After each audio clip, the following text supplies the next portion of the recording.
To everyone at this prestigious don't belong. Judged by your clothes, dismissed by your appearance. That's exactly what happened to Clara Evans. Graduation ceremony, she was invisible. A quiet woman in an old khaki jacket, easily moved, easily forgotten. They dismissed it was the proudest day of her life, her son Liam's graduation from a prestigious academy. He was the her with polite smiles and quiet whispers, pushing her further and further from the stage where her valedictorian son was about to speak valedictorian. Yet, because she didn't look the part, she was quietly escorted from her rightful seat and pushed to the back. But what happens when the quiet, unassuming person you just dismissed has friends in very. But from the edge of the crowd, 6 men were watching. They didn't see a woman to be pit high places. Stick around, because these security guards are about to meet 6 Navy SEALs who have a very different definition. They saw a legend. They called her guide. They owed her their lives. And they were about to stop of a VIP. The morning air at Westwood Academy was a carefully curated symphony of privilege, a delicate composition of saccharine gardenias, the metallic tang of chilled champagne, and the hushed, confident laughter of people who had never known a door to be closed to them. Into this world, Clara Evans walked not with apology, but with a quiet, grounded purpose. Her faded khaki jacket, worn soft by years of labor and loyalty, was an anomaly, an island of authentic earth tones in a shimmering sea of designer pastels. Finding her 4th-row seat was a moment of profound, private victory. The crisp, printed placard, Evans, was more than a piece of paper, it was a small, hard-won anchor in a world that had always tried to set her adrift. For a brief, blissful moment, she allowed herself to breathe it in, the culmination of 1,000 sacrifices embodied in this simple, designated space. The piece, however, was as fragile as a soap bubble. It was popped not by a sound, but by a gaze. Mrs. Harrington, a woman sculpted by wealth and entitlement, cast a look that was itself a finely calibrated weapon. It swept over Clara in a dismissive arc, cataloguing the worn fabric and the absence of jewelry before landing on her neighbor with a whisper that traveled like a contagion. Clara felt the ripple effect instantly, a subtle stiffening of postures, a fractional turning of shoulders, the air itself growing thin and cool around her. She had lived her life learning to read these invisible currents, and she knew a tide was turning against her. The usher who approached was the system-made flesh, a young man whose politeness was so flawlessly polished it was devoid of all humanity. His smile was a mask of professional courtesy, his eyes holding a practiced neutrality that failed to conceal the directive behind them. A last-minute seating adjustment, he murmured, the words a gentle anesthetic before the social surgery. For capacity, he added, a lie so transparent it was almost insulting. Clara did not argue. To do so would be to grant them the spectacle they secretly craved, to validate their judgment by reacting to it. She had mastered the art of absorbing blows without flinching, a survival skill honed over decades. With a grace that felt both ancient and weary, she rose, her movements deliberate and unhurried. The journey that followed was not a walk, but a slow-motion retreat, a public and methodical dismantling of her worth. Each step backward was a concession. The arrival of a man with a glossy donor lanyard meant she was moved again. A woman trailing the scent of a Parisian boutique claimed another spot.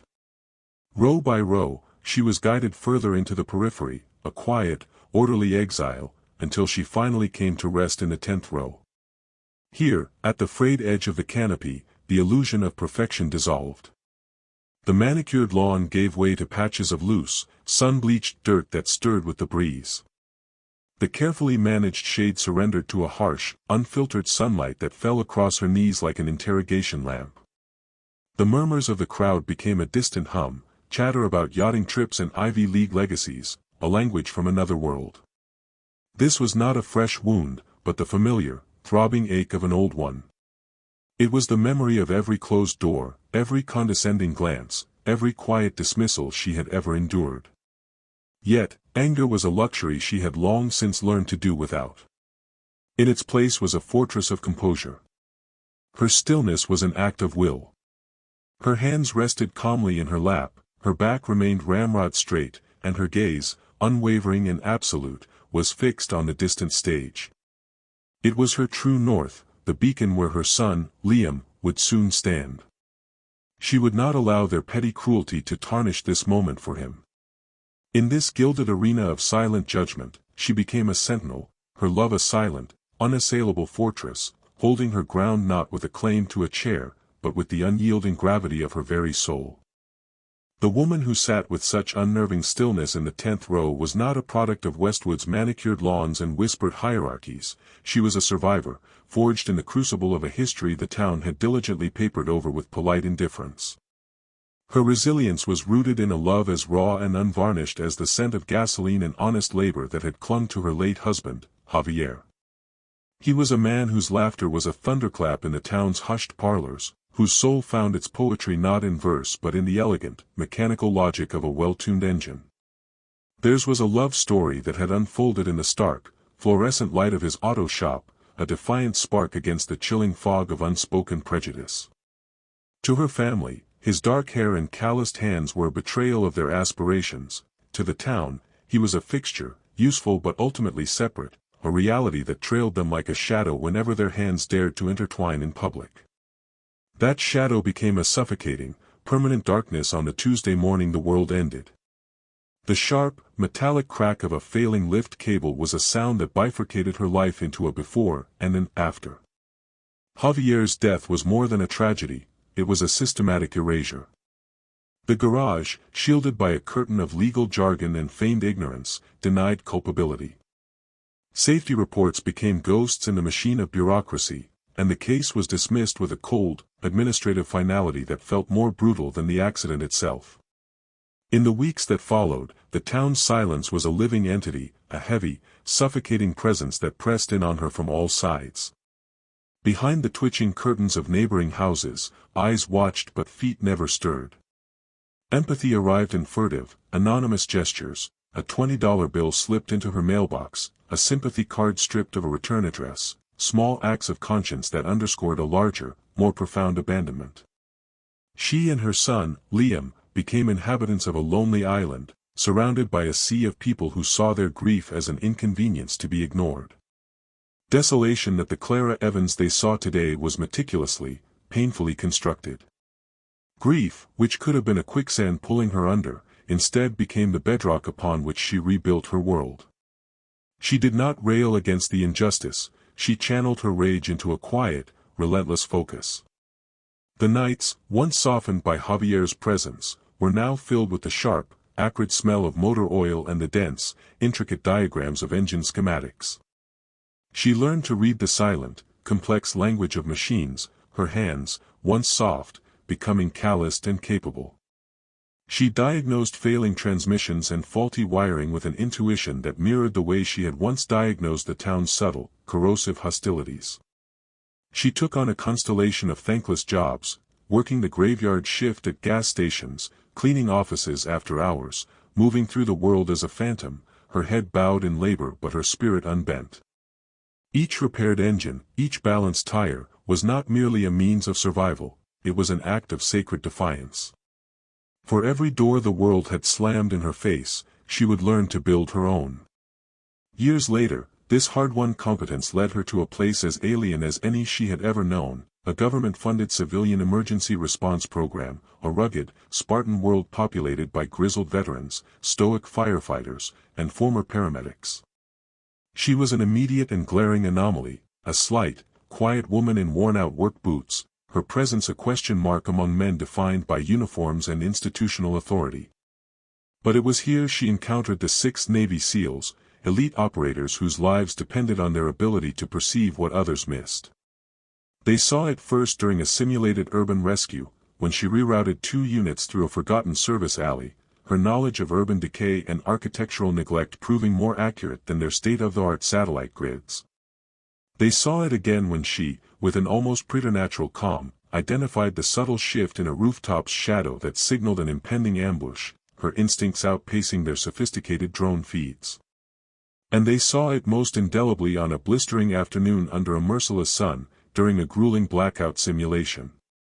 A young SEAL, barely out of his teens, collapsed in the shimmering heat haze behind a loading dock, invisible to his unit. But not to Clara. Without hesitation, she broke formation, her movements economical and urgent, her own survival secondary. She reached him, tore off his heavy vest, and poured her own meager supply of water over his face and neck, her voice a sharp, clear command for medical aid that cut through the chaos. They didn't just see a rescue, they saw pure, unhesitating command. They stopped seeing a civilian. They began to see a legend. Guide, they began to call her, the word spoken not as a casual nickname, but as a title of profound and earned reverence. The bond forged between them was not one of easy camaraderie but of a deep, unspoken respect, a silent contract written in sweat, dust, and shared moments of clarity in chaos. Now, as she sat in the 10th row, an outcast at her son's crowning achievement, a small, hand-stitched patch rested against her heart, hidden beneath the lining of her jacket. It was their final, parting gift, a secret crest bearing her title. It was the armor she wore, a silent, unyielding testament to a past they remembered and the town had long since buried.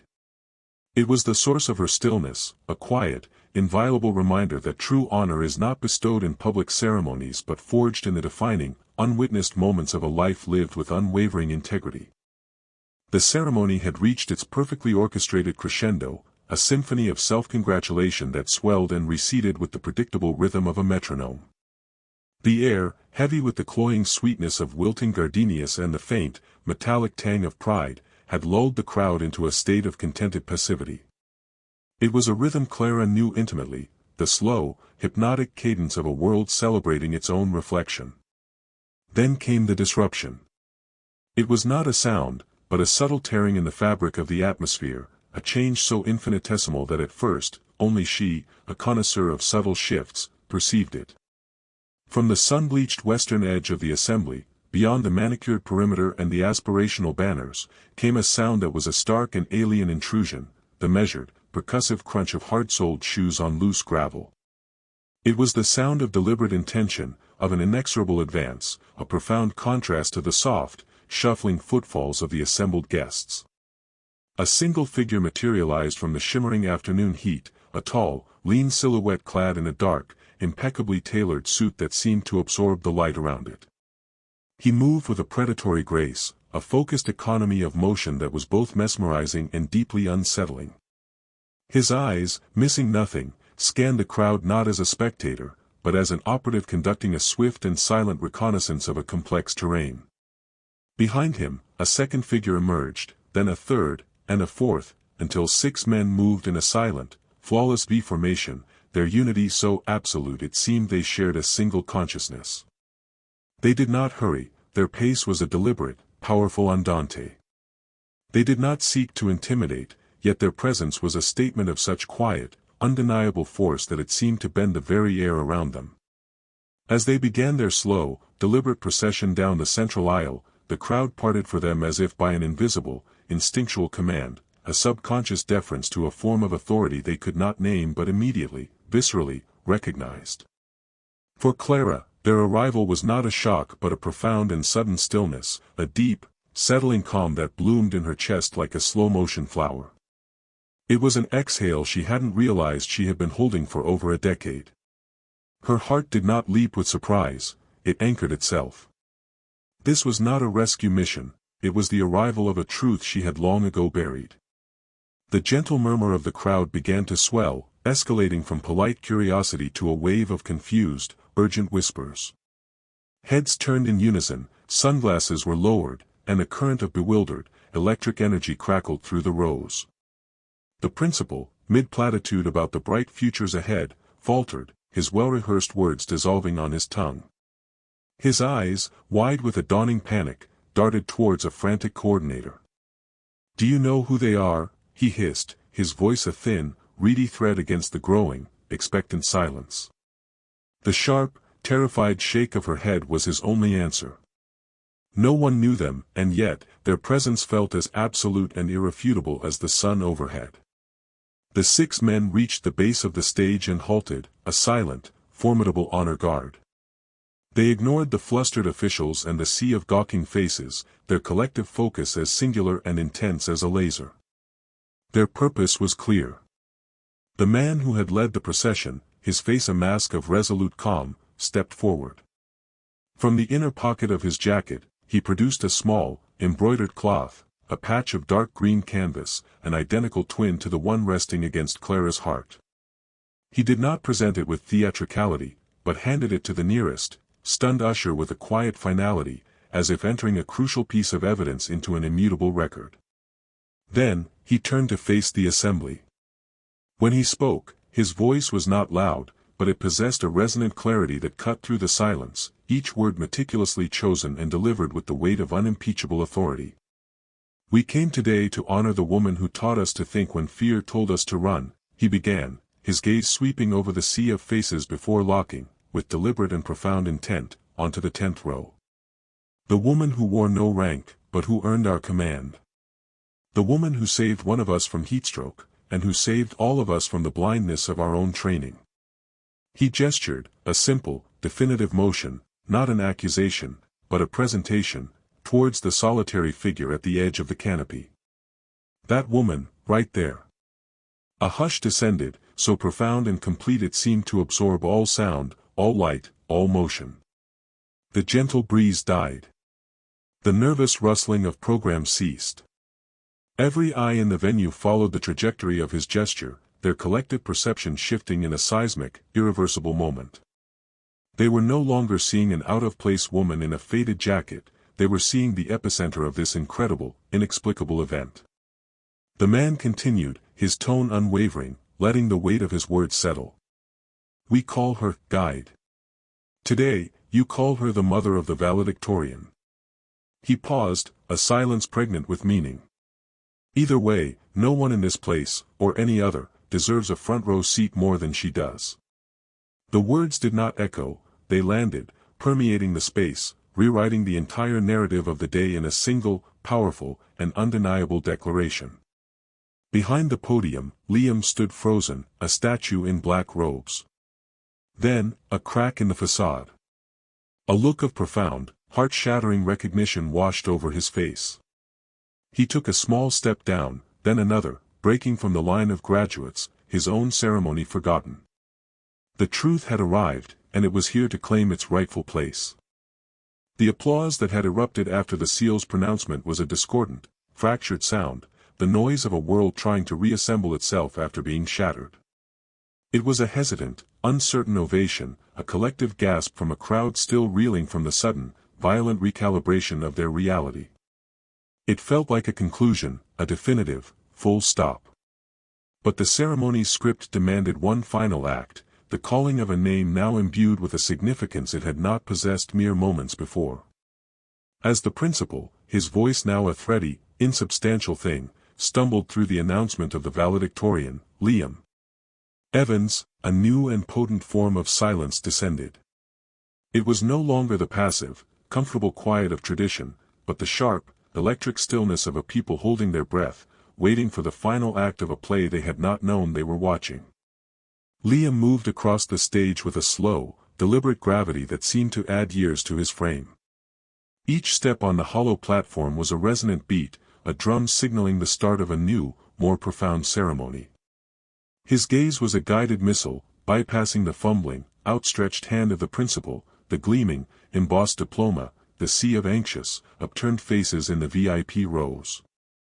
It traveled, a direct and unwavering line, to the 10th row, where his mother sat, no longer a peripheral figure but the still, unmoving epicenter of this new universe. The diploma, when it was finally, almost reluctantly, placed in his hand, felt like a prop, an impossibly light, flimsy piece of paper compared to the dense, tectonic weight of the truth that had just been unleashed. He turned to the podium, and the hush that had fallen before now returned, but this time it was deeper, more complete, laced with a palpable tension. He stood in that silence, a young man suddenly aged by purpose, allowing the quiet to stretch, to press in on the assembled crowd, forcing them to feel the weight of the moment he was meticulously crafting. The speech he had prepared, the product of weeks of careful thought, with its polished anecdotes, its thoughtfully chosen quotes, its gentle, disarming joke about a teacher's cat, lay on the lectern like an artifact from a forgotten civilization. It belonged to a different world, a different, simpler reality than the one that now existed. He placed both hands firmly on the edges of the wood, grounding himself, and took a deep, steadying breath that seemed to draw in all the unsaid words, all the silent indignities of the last 2 decades. Then, he looked out over them all. "I had a speech prepared for today," he began, his voice calm, clear, and possessing a resonant authority that carried to the furthest edges of the lawn without the aid of the microphone. "A pretty good one, I think. It talked about the future, about grabbing opportunities, about the lessons we learned here. But I won't be reading it." A few faint, nervous coughs punctuated the silence. "Because what I was going to say about achievement and success feels hollow now.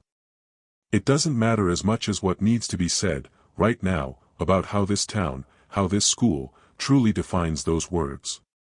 He paused, letting the implication of his words sink in, his eyes finding his mother's once more in a silent exchange of understanding. "My mother has been a ghost in this town for as long as I can remember. She has been pushed aside, ignored, and systematically overlooked by people who measure a person's worth by their zip code and the label on their clothes." A ripple of discomfort, visible and undeniable, passed through the front rows. Mrs. Harrington sat frozen, a statue of porcelain and indignation, her carefully constructed smile now a brittle, fragile thing threatening to crack. "Some of you here today, who have known me my whole life, may not even know her name. But you should.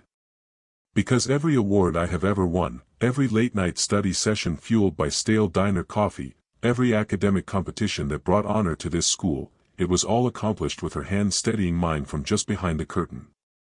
A curtain you all helped to draw. And today, in this place that supposedly celebrates merit above all else, she wasn't even allowed to keep the seat that rightfully, and publicly, bore her name." The discomfort in the crowd now coalesced into a palpable, collective shame that hung in the air like a heavy, suffocating fog. Liam's voice did not rise in anger, instead, it grew stronger, colder, imbued with a clarifying certainty that was more powerful than any shout. "You hang banners in your hallways emblazoned with words like respect, service, and excellence. But those are not decorations. They are not marketing tools. They are principles to be lived, to be embodied, especially when it is inconvenient. And no one here has embodied them more fully, more quietly, or with more integrity than the woman who taught advanced emergency field tactics to special forces without ever holding a weapon. The woman who raised me alone while working night shifts that stole years from her life but never an ounce from her spirit. The woman who never once asked for recognition, but who gave everything she had so that I could stand on this stage." He gestured, a slow, deliberate sweep of his hand, towards the 6 men now standing like sentinels at the edge of the assembly, their silent, unmoving forms a powerful, irrefutable testament to his words. Those men didn't show up today for politics or for public relations. They came because they remember what this town has so conveniently chosen to forget. They came because the person you chose to ignore is the person who saved their lives. They came because they, unlike so many here, understand what true honor looks like. The silence that followed was absolute, deeper and more profound than any applause could ever be. It pressed down on every chest, settled over every shoulder, a moment of stark, unavoidable, and deeply personal reckoning for every person present. Liam leaned closer to the microphone, his voice dropping to an intimate, almost conversational tone, a decision that made his final words all the more devastatingly powerful. "Her name is Clara Evans. And if this school, if this community, truly values anything it claims to on its glossy brochures, it will remember her name with the same reverence it reserves for its founding donors and its championship teams. Because people like her don't just pass through a community. Quietly, and without any need for fanfare, they build its very foundation. They are its conscience. They are its soul."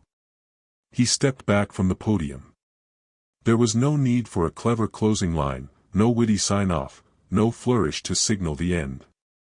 The truth, once spoken so plainly, required no embellishment.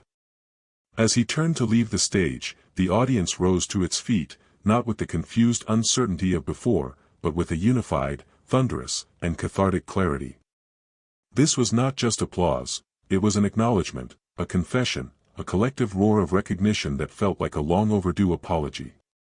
And somewhere in the middle of it all, buffered by the sound and fury, Clara Evans finally, slowly, breathed out, the breath she had been holding, it seemed, since the day her son was born. The thunderous applause eventually receded, pulling back like a great tide and leaving behind a shoreline littered with the wreckage of long-held illusions. The ceremony stumbled to its conclusion in a disoriented haze, the remaining announcements and benedictions delivered with a newfound, fragile humility that had been absent just an hour before. As the crowd began its slow, amoebic dispersal, coalescing into smaller, more intimate clusters of celebration, a quiet, inviolable sanctuary seemed to form around Clara and Liam. They remained seated in the 10th row, an island of profound stillness in a swirling, chaotic sea of movement. A few teachers, their faces etched with a complex mixture of awe, admiration, and a dawning, personal contrition, offered hesitant, deeply respectful nods as they passed by. One, an older English teacher who had once looked straight through Clara in a school hallway, paused for a long moment, her eyes filled with a sad, regretful understanding. "Thank you," she whispered, her voice thick with emotion, the words carrying more weight than 1,000 hollow accolades. "For more than just today." When they finally rose, the 6 seals were waiting, standing not as soldiers at attention, but as men paying a quiet, personal debt of honor. One by one, they approached Liam, clasping his hand firmly, their eyes conveying a silent, powerful acknowledgement of the rare and profound courage he had just displayed. But when they reached Clara, a simple handshake felt woefully inadequate, a gesture too small for the magnitude of their respect. Instead, each of them, in turn, came to a crisp, perfect attention and rendered a salute, a gesture of such solemnity, so out of place amidst the wilting corsages and deflating balloons, that it silenced the few remaining onlookers who witnessed it. Hartley, the sniper whose life she had touched years ago, stepped forward and gently pressed a small, solid object into her palm. It was another patch, a twin to the one secretly stitched inside her jacket, but this one bore a new line of brilliant gold thread stitched beneath the word guide. It read, "Honorary Command." She traced the intricate, raised stitching with the calloused pad of her thumb, a long, silent moment of communion. She didn't need the title, but she understood the unassailable truth it represented. Their journey home was not a triumphant procession to a celebratory dinner at an overpriced, noisy restaurant, but a quiet, contemplative pilgrimage back to the world they had always known, the world they had built together. They drove in her worn-out truck, the engine humming a familiar, comforting tune, the windows cracked just enough to let in the cool evening air, rich with the scent of honeysuckle and approaching night. They picked up burgers from a small, late-night diner where the owner knew their order by heart, and ate them in the quiet sanctity of their own driveway, bathed in the soft, golden hum of the porch light.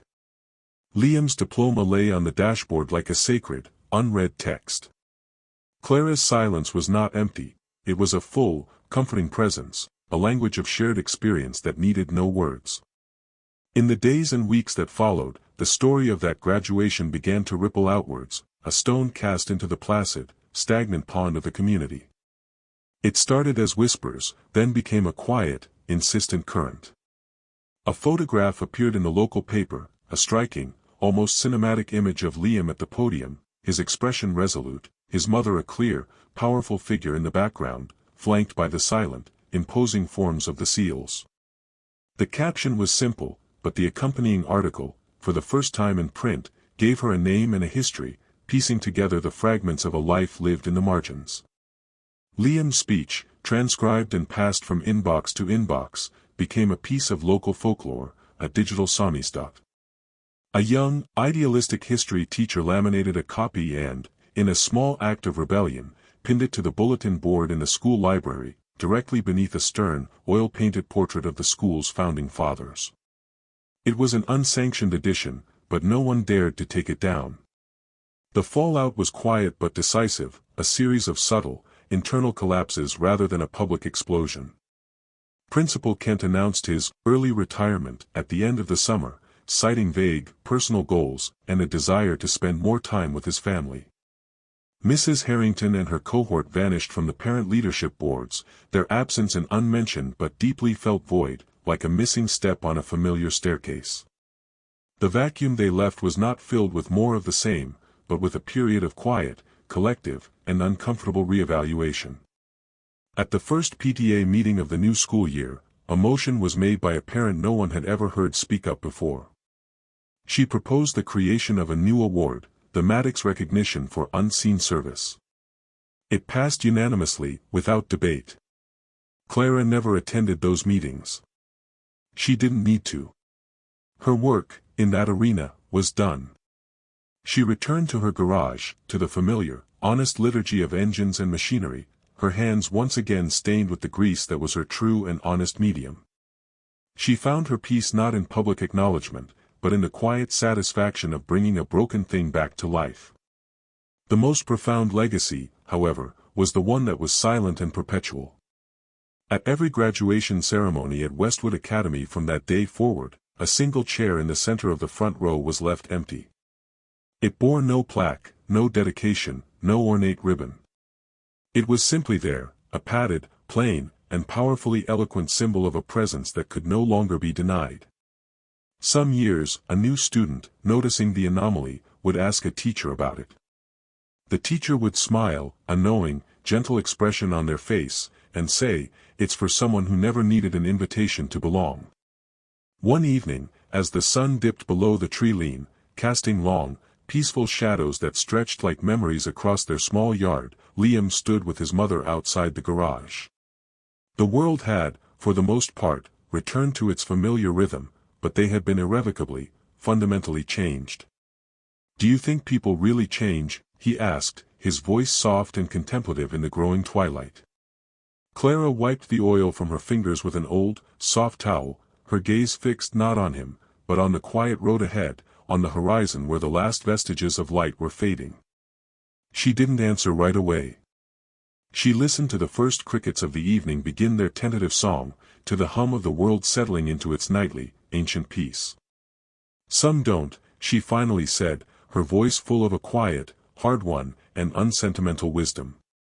"The ones who are too invested in the world as it is, they never will.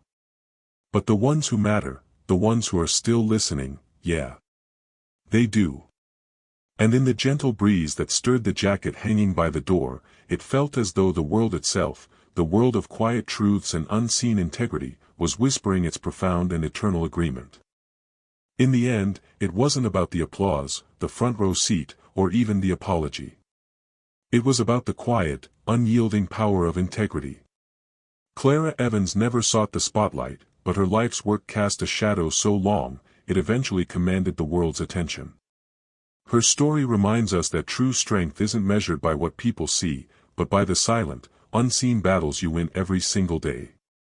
Thank you for watching. If this story touched you, remember to like, subscribe, and share it with someone who embodies this kind of quiet strength. Until next time, remember to look for the heroes who don't wear capes.